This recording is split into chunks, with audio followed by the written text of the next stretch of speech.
बिहार और झारखंड के बीच सोन नदी के ऊपर 2 किलोमीटर लंबे पुल का शिलान्यास केंद्रीय मंत्री नितिन गडकरी ने किया। इस दौरान डिप्टी सीएम तेजस्वी यादव भी मौजूद रहे।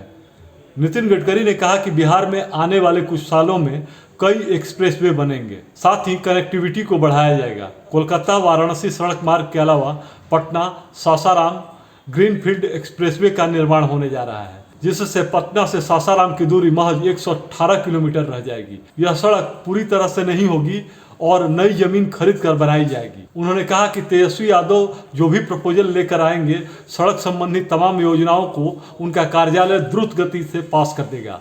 बिहार के चौमुखी विकास आवागमन के साधन बढ़ने से ही संभव है। नितिन गडकरी ने यह भी कहा कि अगर वन विभाग की स्वीकृति मिल जाए तो रोहतास से झारखंड के गढ़वा जाने वाली इस पुल को जोड़ते हुए बनाने वाले सड़क को 4 लेन कर सकते हैं। गडकरी ने कहा कि इसके लिए तेजस्वी यादव आगे बढ़कर काम करेंगे तो ऐसा हो सकता है। वहीं दूसरी ओर बिहार के डिप्टी सीएम तेजस्वी यादव ने कहा कि अगर केंद्र के तमाम मंत्री नितिन गडकरी की तरह काम करने वाले हो जाएं तो विकास तेज गति से होगा। बिहार ढांचागत विकास में आगे बढ़ रहा है और तेजी से विकास करने वाले राज्यों में बिहार तीसरे नंबर पर है।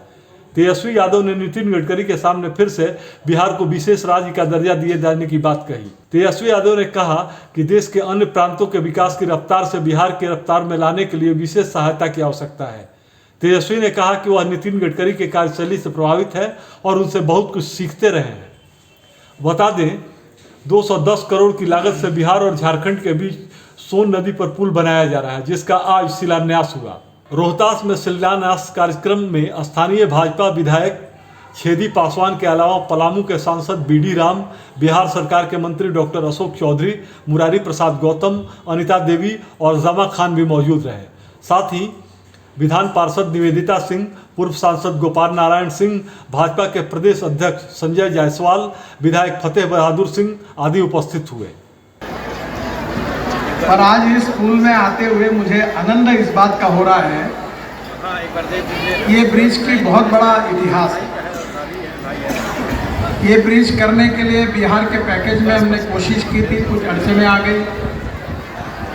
यहाँ फॉरेस्ट के कारण कुछ अड़चनें थी, अभी भी है, और इसलिए स्वाभाविक रूप से ये पिछड़े हुए क्षेत्र में इस ब्रिज का महत्व भी बहुत ज़्यादा है। ये झारखंड, उत्तर प्रदेश, बिहार और छत्तीसगढ़ तीनों राज्यों को जोड़ने वाला है और पंडुका और झारखंड के गढ़वा जिले के श्रीनगर तक दूरी तय करने के लिए 1 से 50 किलोमीटर का यहाँ चक्कर काटना पड़ता है। ये समस्या जो थी, ये हल करने के लिए ये पुल अब मंजूर हो रहा है और वाहन वालों को पंडुका से भाया NH 119 होकर डेयरी पुल से गढ़वा झारखंड आना जाना पड़ता है और पंडुका से गढ़वा तक जाने के लिए 150 किलोमीटर की दूरी तय करनी पड़ती है।